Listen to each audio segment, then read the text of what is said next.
Good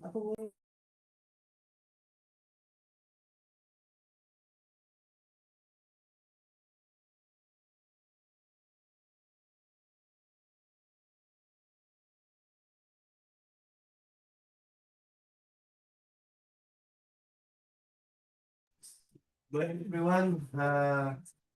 Before we will start, I would like to ask the grace of our Lord. May I ask Ma'am Joy, since absent pa si Sir Robin, Ma'am Joy, please.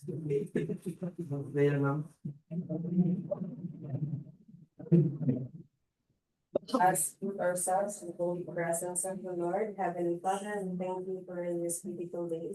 Come before you as we begin this living process. Guide our minds and decisions so that we do what we do, everything we do is fair, transparent, and for the good of all. Grant us wisdom, honesty, and cooperation as we work together today. In this process, lead to the best outcome, and we entrust this activity to you. This we pray in your mighty name. Amen.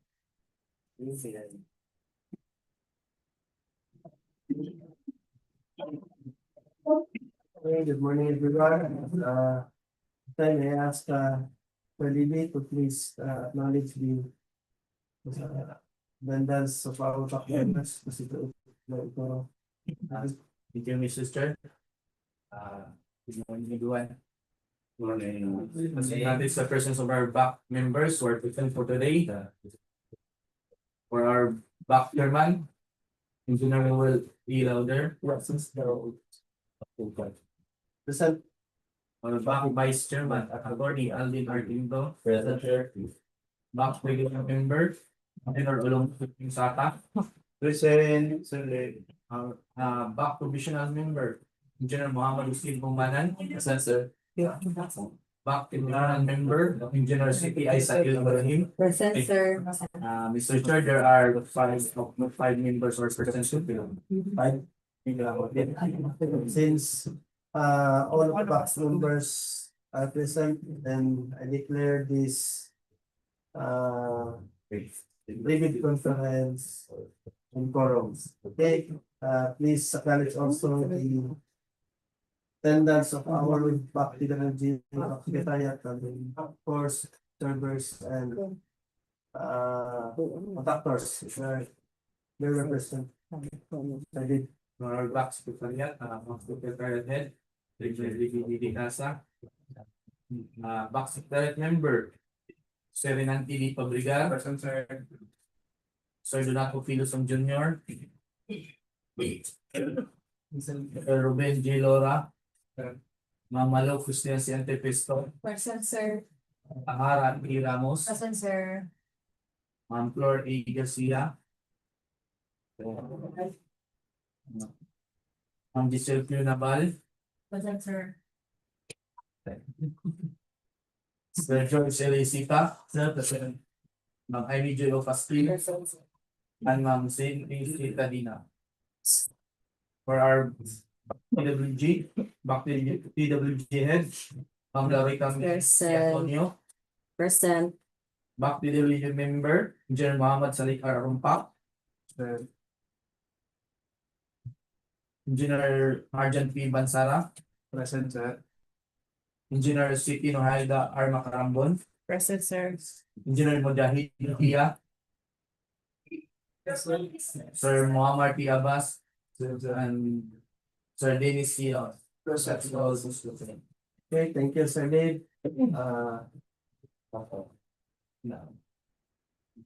Again, welcome to our privilege conference for contract ID 26KM 0048 to 26KM 0052. No? So, I'd like to ask Engineer Ling to please present our legal and financial requirements. Ling, please go ahead. Thank you, Mr. Chair. For the eligibility requirements, Class A documents, legal documents, registration certificate from SEC for corporation, DTI for sole proprietorship or cooperative development authority for cooperatives, valid and current mayor's or business permit from place of business, tax clearance per EO 398 series of 2005 as finally reviewed and approved by the BIR. Technical documents, statements of all ongoing and similar completed government and private contracts, valid pickup license registration for the type and cost of the contract to bid, construction safety and health program, statement of single largest completed contract. It must be adjusted to current price using Philippine Statistics Authority Current Price Index. It should have a contract amount equivalent to at least 50% of the ABC. A contract shall be considered similar to the contract to be bid if it has the same major categories of work. Please refer to DO number 117 series of 2017 revised guidelines for the determination of major and similar categories of work.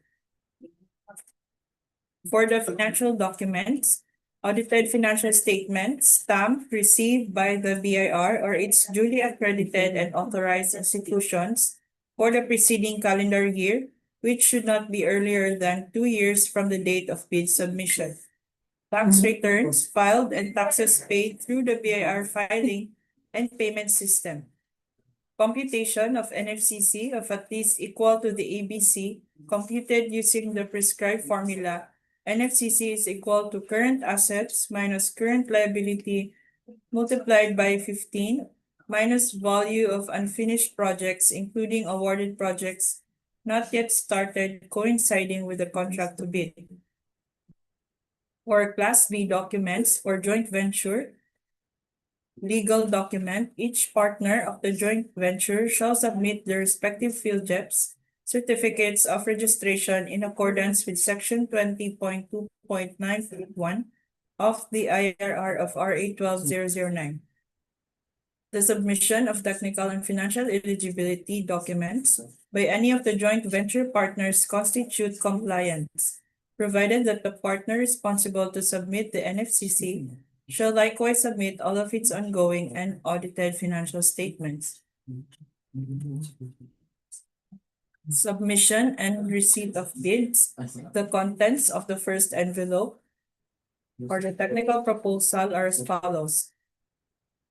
Field JEP certificate and platinum membership, pickup license and registration in case of JV, statements of all ongoing, completed government and private contracts, statement of SLCC, NFCC computation, joint venture agreement if applicable, latest general information sheet, reflecting the beneficial ownership information duly received by the Securities and Exchange Commission for corporation. Bid security in the prescribed form, amount and validity period, project requirements, organizational chart for the contract to be bid, list of contractors' personnel, list of contractors' major construction and laboratory equipment with attached certificate of availability, ISO 9001-2015 certification or its latest version as applicable for pickup size range for large A, large B, medium A, and medium B. Omnibus sworn statement in the form prescribed by RA 12009, 11 items. Submission and receipt of bids. Bid security. So the bid validity period is 120 calendar days from the date of submission and opening of bids. Bid security validity period is also 120 calendar days from the date of submission and opening of bids. For the bid securing declaration, Form 1, cash or cashier's or manager's check issued by a universal or commercial bank, minimum amount is 2% of ABC. Number 2, bank draft or guarantee or irrevocable letter of credit issued by a universal or commercial bank, minimum amount of 2% of ABC. Number 3 is surety bond callable on demand issued by a surety or insurance company duly certified by the Insurance Commission as authorized to issue such security, minimum amount of 5% of ABC. For the contents of second envelope, which is the financial proposal, these are as follows: financial bid form, it must be in accordance with the prescribed form. Duly signed bid prices in the bill of quantities, cash flow with the quarter and payment schedule, and duly signed detailed estimates, including a summary sheet indicating the unit prices of construction materials, labor rates, and equipment rentals used in coming up with the bid. For bid evaluation, the financial components of the bids of each passed shall be evaluated using non-discretionary criteria, including arithmetical corrections for computational errors, and thus determine the correct total calculated bid prices. The BAC shall automatically disqualify any total calculated bid price which exceeds the ABC. The following factors are to be considered in the evaluation of the bid prices. The mode of evaluating bids will be based on lowest calculated bid. For the completeness, no price in required item means non-complying, indicating a zero or a dash if it is free to the GOP. All prices are deemed to include all taxes. Bids not addressing or providing all of the required items in the bidding documents, including, where applicable, BOQ, shall be considered non-responsive. For the arithmetical corrections, bid prices in figures versus words, the words will prevail. Total price versus actual sum of component items, actual sum prevails. Unit cost in detailed estimate versus unit cost in BOQ, the BOQ will prevail. If above ABC, means non-compliant. For the post-qualification, verification of legal requirements, technical requirements, key personnel, minimum work requirements should be satisfied. Availability and commitment of major construction equipment, failure of the prospective bidder to state a complete technical description of the pledged equipment in the specific location, whether owned, leased, or under purchase agreement, shall result in the bidder's automatic post-disqualification for award of contract and forfeiture of its bid security per DO 58 series of 2012. Recomputation of NFCC based on all ongoing contracts. Performance in ongoing government and private contracts. Negative slippage of at least 15% in any one project or negative slippage of at least 10% in each of two or more contracts. Failure of the contractor to commence repair work and complete ongoing contracts in the prescribed date after receipt of the notice of defects and deficiencies.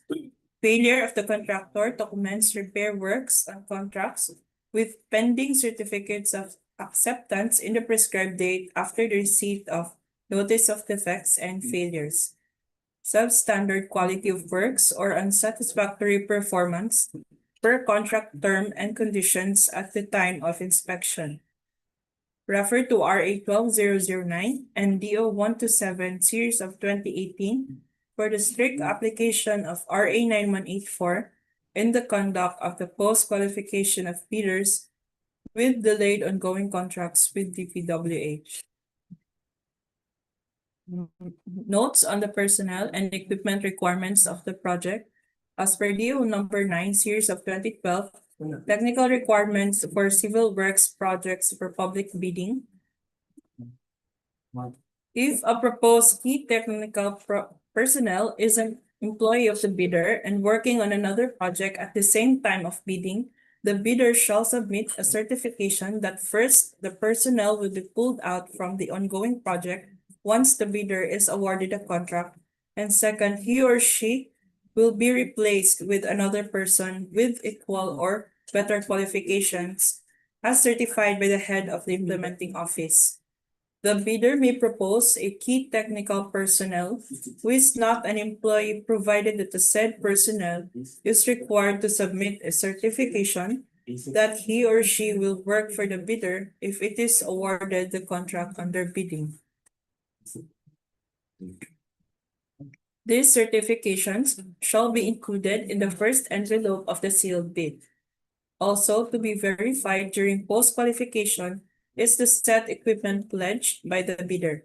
The bidder should specify in the submitted bid the location of the equipment where they can be inspected. If any equipment is not in specified location, then the bidder shall be post-disqualified. For the contract award, the contract shall be awarded to the bidder whose bid has been determined to be the lowest calculated and responsive bid as a result of the detailed evaluation and post-qualification conducted. The successful bidder shall be notified through the issuance of notice of award within the bid validity period and must be confirmed by the successful bidder in writing within 2 days upon receipt thereof. Common errors in the submission of bids, incomplete pages of bid documents, both in technical and financial, authority of the signatory to sign on behalf of the bidder. First, for a single proprietor, signatory should be the owner or proprietor only. Second, for corporation or cooperative, board secretary certificate and board resolution is needed. Joint venture resolution or agreement, and for partnership as indicated in the articles of partnership. Reminders: the deadline of submission of bids will be on April 21, 2026 at 10 a.m. Bid submission may be done manually or electronically or online. However, bidders should only select one mode of submission, either manual or electronic. Philippine bidding documents, new bid form, omnibus sworn statement, and bid securing declaration. Note: follow the latest NGPA standard forms as uploaded in the gppb.gov.ph. For the number of copies of bid proposal, 1 original copy and 2 certified true copies of each bid using A4 size bond paper and side bound. If the deadline falls on a non-working day, legal holiday, or a special non-working holiday, the deadline shall be the next working day unless otherwise stated in the bid bulletin, if any. The place of submission of bids will be at DPWH Iligan City DEO, specifically in the conference room.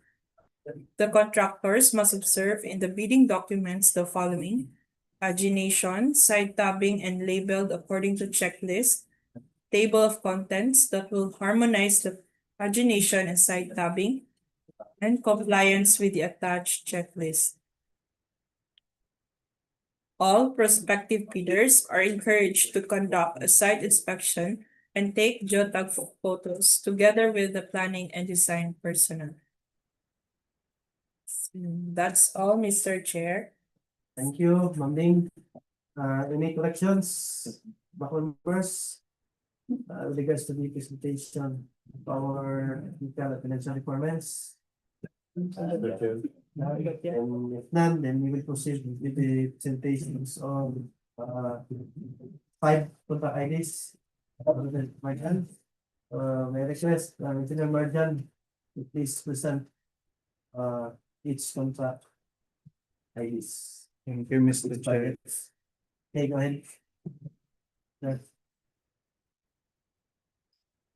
For the overview, 26 PM 0048, construction, upbuilding and rehabilitation of the drainage along Tambacan Road, Tubod National Highway Junction.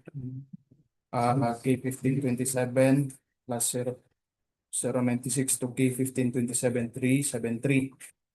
And 26 KM 0049, construction of road Barangay Maria Cristina, Station 002, 180, Iligan City.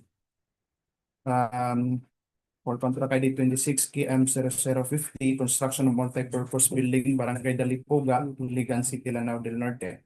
26KM0051, rehabilitation of multi-purpose building, Barangay Kiwalan, Iligan City, Lanao del Norte. 26KM0052, rehabilitation of multi-purpose building, covered court, Barangay Luinap, Iligan City. For 26KM0047, 48, and this is the location of the project and this is the geotag photos. So project description, construction of road, it has a total length of 277 linear meter with thickness of 200 mm thickness for 14 days. Duration is 167 calendar days. Provision of field office for the engineers, rental bases, earthworks, sub-base and base course works, drainage works, seedling and sapling for other programs and initiatives. Concrete gutter and cast in place, reflectorless thermoplastic pavement markings white. So the scope of work of the project, we have item A118, provision of field office for field engineers. B.5, project billboard and signboard. B.72, occupational and safety and health program. B.9, mobilization and demobilization. B.12, removal and relocation of utilities. For the earthworks, we have item 101, clearing and grubbing. 103A, individual removal of trees with 150 to 300 mm diagonal. Item 1011, removal of structure, and obstruction. Item 1013B3, removal of actual structures, obstruction with 230 mm thick, PCCP and reinforced. Item 1022, surplus common excavation. Item 1031A, structure excavation common soil. Item 1051A, subgrade preparation and common materials. For the subbase and base course, item 201, aggregate and subbase course. Then for surface course, we have item 311B1, Portland cement concrete pavement with 0.2 meters thick with 14 days curing. For bridge construction, item 4041, reinforcing steel grade 40, item 405, 183, structural concrete class A. Item 4078, clean concrete class B. Item 4112, paint of common concrete structure. For drainage and slope protection structures, we have item 5032, metal frames and ratings. For the miscellaneous structures, we have 603, concrete gutter and cast in place. Item 6061A, pavement markings, premix reflectorized white. Item 6113, seedling and sapling for other programs and initiatives. Item 6121, thermoplastic pavement markings white. For the minimum equipment requirements, 1 backhoe with breaker, 2 dump trucks, 1 chainsaw, 1 payloader, 1 bulldozer, 1 motorized road grader, 1 vibratory roller, 1 water truck, 1 port transit mixer, 2 concrete vibrator, 1 concrete batching plant, and 1 concrete screeder and 1 concrete saw.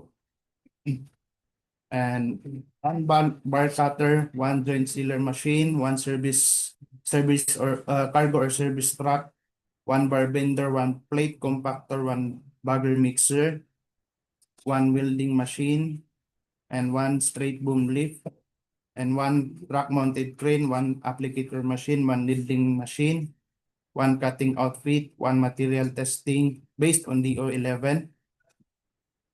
For the approved budget for the contract is 17,024,424 and 2 cents.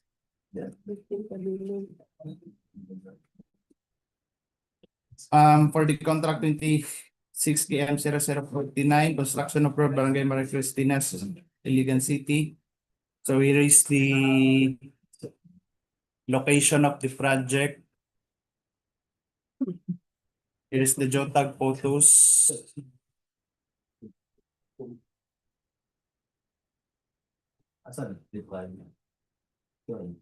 This is the end of the project, as you can see. So the project description of the project: construction of road with a 300.36 lane kilometer. Duration is 73 calendar days. Provision of field office for field engineers, earthworks, individual removal of trees, sub-base and base course works, drainage and slope protection structure works, drainage works, seedling and sapling for other program initiatives. So the scope of work of the project, we have the facilities for the engineer. We have item A.1.1.18, provision for field office for the engineers, rental bases. For the general requirements, we have item B.5, project billboard and signboard. For item B.71, occupational and safety health program. Item B.8, traffic management. Item B.9, mobilization and demobilization. For the earthworks, we have item 103.1A, individual removal of trees with 150 to 300 mm dia. Item 103.A2, individual removal of trees with 301 to 500 mm dia. Then item 102, surplus common excavation. Item 102.3A, surplus rock excavation soft. 103.1A, structure excavation. 103.3, foundation fill. 103.6A, pipe culverts and drain excavation. Common soil. Item 104.1, embankment from roadway excavation, common soil. Item 105.1, subgrade preparation and common material. For the sub-base and base course, we have item 200, aggregate sub-base course with 200 mm thickness. For surface course, we have item 311, B1, Portland cement concrete pavement. For drainage and slope protection structures, we have item 501B, pipe culvert class 2 RCPC. Item 505-2A, grouted riprap class A. Item 5061, stone masonry. And for the miscellaneous structures, we have item 6113, seedling and sapling for other program and initiatives. For the minimum requirements, for the minimum equipment requirements, we have one backhoe, one dump truck, one chainsaw, one vibratory roller, one bulldozer with reaper, one payloader, one plate compactor, and one water truck, one motorized grader, one motorized road grader, two vibratory concrete vibrator flexible shaft, one concrete spreader, walker trash spread, one concrete saw, one bar cutter, and one bagger mixer. The approved budget for the contract is 4,771,284.06.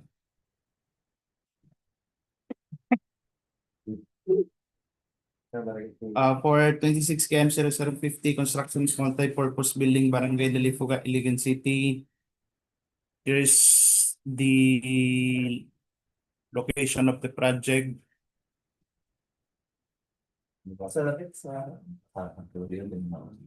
Here is the JOTAG photos. So project description, construction of one multi-purpose building with 151 calendar days, provision of field office for the engineer, rental basis, earthworks, plain and reinforced concrete works, finishing and other civil works, electrical works. So the scope of works are the facilities for the engineers, item 1.1.18, provision of field office for the engineer, rental basis. For the general requirements, we have item B.31, permit and clearances. Item B.51, project billboard and signage board. Item B.7, occupational safety and health program. Item B.91, mobilization and demobilization. For the earthworks, we have item 8231, excavation, structure excavation. Item 8041A, embankment from roadway and structure excavation. Item 8047, gravel fill. For the plain and reinforced concrete works, we have item 901C, structural concrete class A. Item 9021A, reinforcing steel, deformed, grade 40. Item 9032, formworks and false works. For the finishing and other civil works, we have item 1019, storm drain and downspouts. Item 1013, 2A, fabricated metal roofing accessories, reach hip rolls. 103, item 1013, 2B, fabricated metal roofing accessories, flashing. Item 1013, 2C, fabricated metal roofing accessories, gutter. Item 1013, 2F, fabricated metal roofing accessories, counter flashing, gutter. Item 104, item 1014, 1B2, repainted metal sheets, long span rip type. Item 1021, 1A, cement floor finish paint. Item 1027, 1, cement plaster finish. Item 1032, 1A, painting works and for concrete, masonry and concrete. Item 1032, 1C, painting work steel. Item 1046, 1A, 100 mm CHP non-load bearing.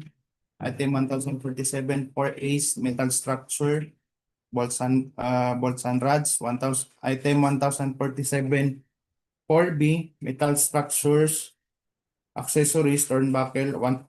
And item 1047, 5B, metal structures, accessories, sagrad. Item 1047, BC, metal structure, accessories, cross bracing. Item 1047, 5D, metal structure, accessories, steel plates. Item 1 and item 1048, 1047, 8A, structural concrete trusses. Item 1047, 8B, structural form steel purlins. Item 1057, 1A, railings. Then for the electrical, item 1110, conduit, boxes and fittings. Then for item 1133, wirings and devices. For item 1101, panel board with main breakers, branch breakers. And item 1131, lighting fixtures and lamps.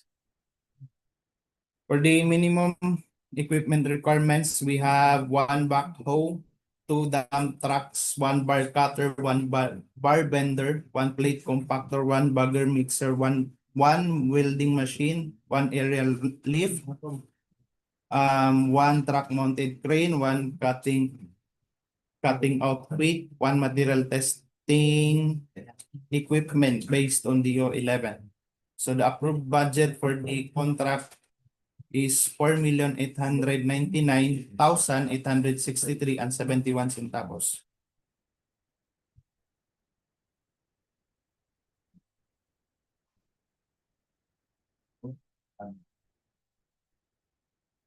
For 26 km 0051, rehabilitation of multipurpose building, Barangay Kiwalan, Iligan City, Lanao del Norte.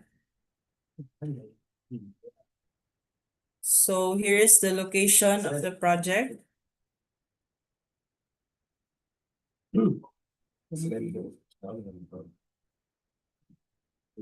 And the actual JPEG photo.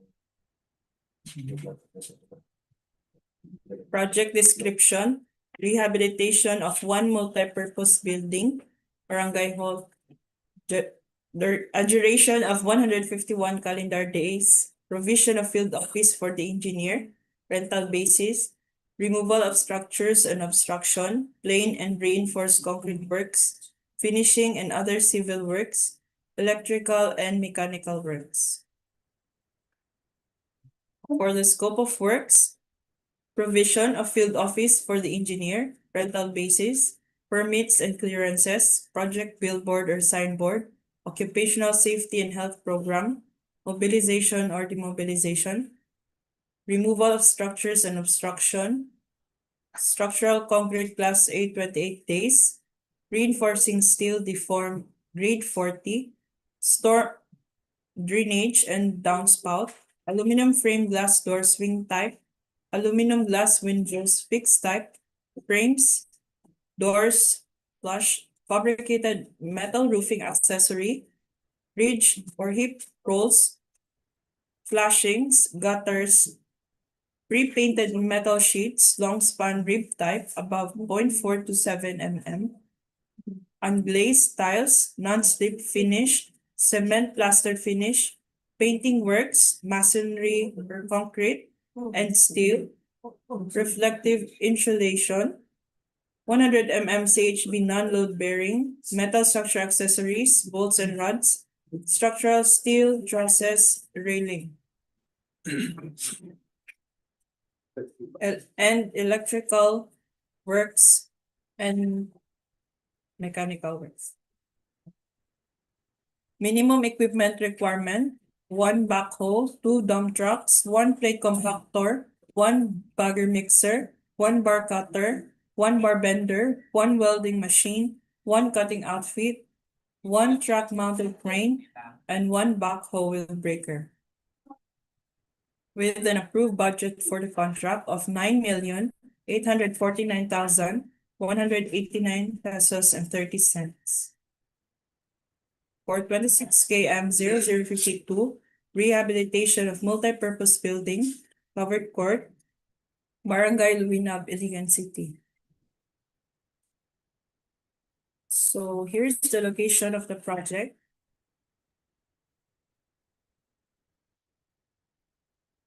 And actual JPEG photo. Project description, rehabilitation of one multipurpose building, covered court, with a duration of 126 calendar days, provision of field office for the engineer, rental basis, removal of structures and obstruction, earthworks, plain and reinforced concrete works, finishing and other civil works. For the scope of works, provision of field office for the engineer, rental basis, permits and clearances, project billboard or signboard, occupational safety and health program, mobilization or demobilization. Removal of structures and obstructions, structure excavation, common soil, embankment from roadway or structure excavation, common soil, embankment from barrow, common soil, and gravel fill. Plain and reinforced concrete works,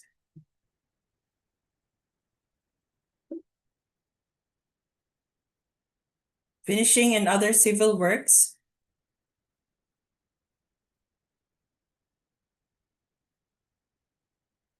Minimum equipment requirement, 1 backhoe, 1 bar bender, 1 bar cutter, 1 cutting outfit, 2 dump trucks, 2 jackhammers, 1 bagger mixer, 1 plate compactor, 1 track mounted crane, and 2 welding machine.